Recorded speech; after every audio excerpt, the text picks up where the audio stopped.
டேக்கே டேக்கே என்ற சத்தத்துடன் இரவு நேரங்களில் தண்டவாளத்தில் தனியாக நடந்து செல்பவர்களை பின்தொடரும் ஆவி அவர்களிடம் வந்து, என்னுடைய கால்களை பார்த்தீர்களா என்று கேட்டு அவர்களது உடலை 2 துண்டாக வெட்டி எடுத்துச் செல்லும் ஒரு கொடூரமான நிகழ்வுகளை பற்றி தான் இந்த வீடியோவில் நாம் பார்க்க போகிறோம்.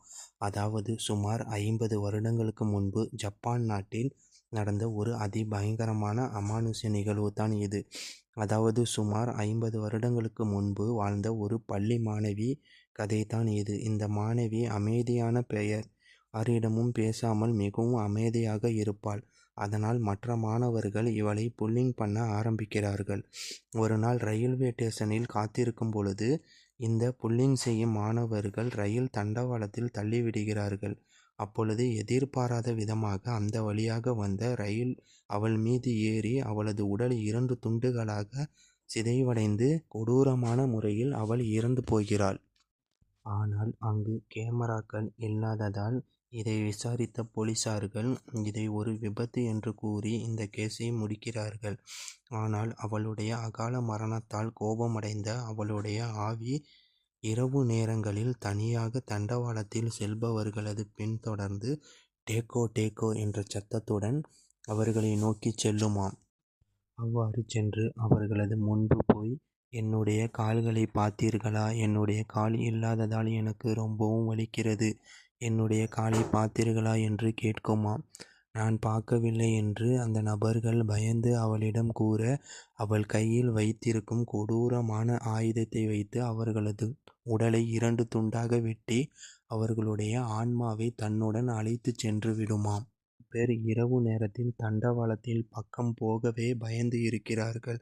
இருப்பினும் ஒரு சிலர் இது ஒரு அர்பன் லெஜண்ட் கதை என்றும் குழந்தைகளை பயமுறுத்துவதற்காக உருவாக்கப்பட்ட கதை என்றும் கூறுகிறார்கள்.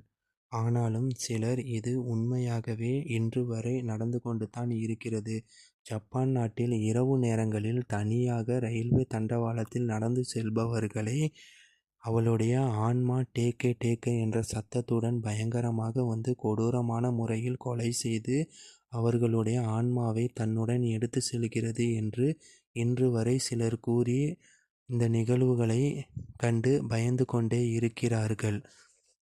ஆனால் இதை கதை என்று சொன்னாலும் இன்று வரை இது போன்ற நிகழ்வுகள் தொடர்ந்து நடந்து கொண்டே இருக்கிறது என்று சிலர் கூறுகையில், அந்த ஜப்பான் நாட்டில் மிகவும் பயங்கரமான கதைகளில் ஒன்றாக இந்த கதை கருதப்படுகிறது.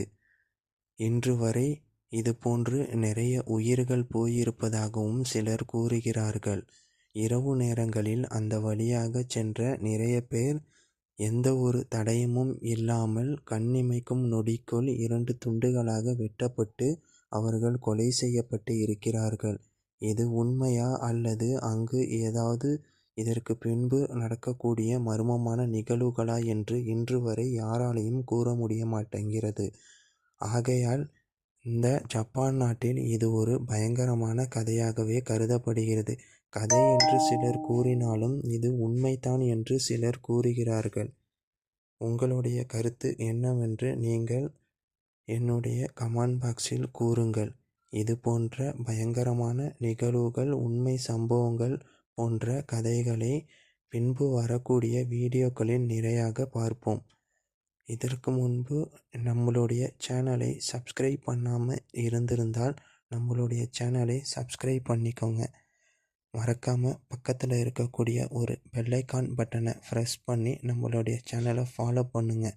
அப்போ தான் இது போன்ற நிறைய அமானுஷ்ய நிகழ்வுகளை உங்களுக்கு என்னுடைய வீடியோ மூலம் சொல்ல முடியும். மீண்டும் ஒரு வீடியோவில் உங்களை சந்திக்கிறேன்.